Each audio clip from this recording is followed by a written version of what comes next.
Phishing. If someone wanted to catch their own seafood dinner, they would set some bait on a hook, cast it into the wide ocean, and hope that they could trick a fish into biting what it thinks is just something to eat. If someone wants to distribute malware or steal personal information, they might send out an email with bait that looks like something worthwhile and then cast it to a wide audience, intentionally deceiving people by posing as a legitimate company, service, or individual. Criminals typically utilize email to pretend to be a company or service, requesting that you do something, usually urgently. They're hoping that you then click the link and fill out the requested information. Once they have this information, they may be able to use it in the future to steal your identity or access your accounts.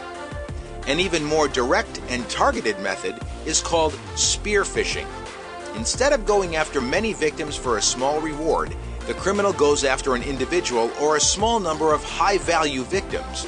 This method uses information tied to your company or to you personally, from research on social media or elsewhere.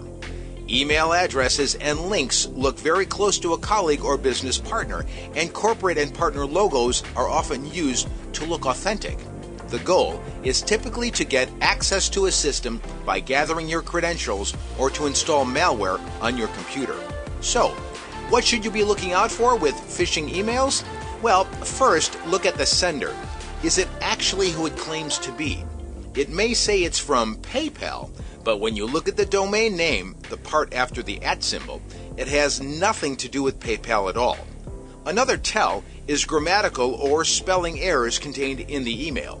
And finally, if you mouse over the login link at the bottom, you'll notice that it does not say paypal.com. These tells reveal that this email is not from the real PayPal.